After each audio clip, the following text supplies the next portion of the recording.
Oi pessoal, hoje eu vou mostrar o meu diário secreto da Monster High. Se eu estiver falando baixo, escrevam no comentário, por favor, que eu não sei se estou falando baixo, tá? Agora eu vou ensinar como é. Primeiro eu vou digitar minha senha, tá?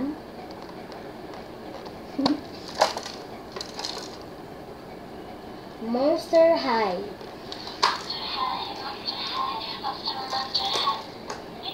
Vocês não devem ter ouvido aqui a menina falar em seguir a sua senha do compartimento secreto. É porque a pilha tá acabando, daí ela tá falando baixo, tá? Minha mãe tem que comprar mais pilha. Agora, você pode colocar a senha apertando este botão ou apertando esse duas vezes. Agora eu vou apertar. Gente, espera que eu vou ver.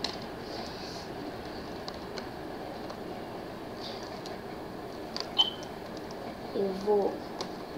Peraí.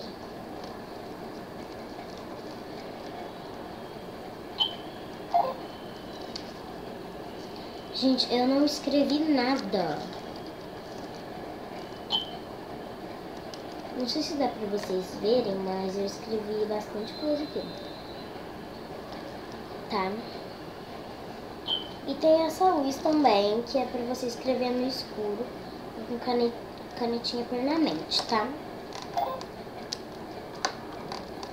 Agora, aqui ela faz isso, ó. Desativada. Baixa. Alta. Desativada. Baixa. Alta. Vou deixar no alta.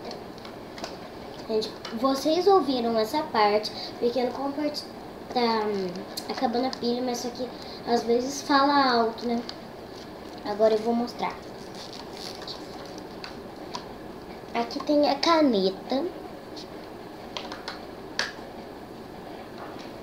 Agora eu vou abrir.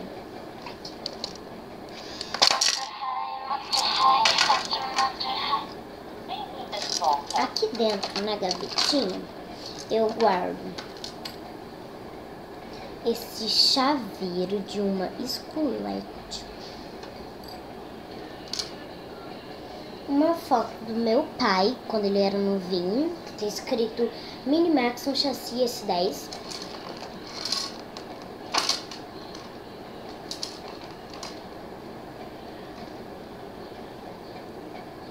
E algumas pedrinhas da máquina de fazer pulseirinha da Barbie. É isso que eu guardo aqui dentro, tá? Até logo.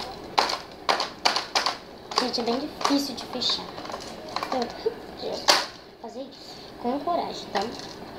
E Até logo. foi esse o diário da Monster High secreto. Beijos monstruosos e eletrizantes para todos vocês. Tchau e até o próximo vídeo. Tchau.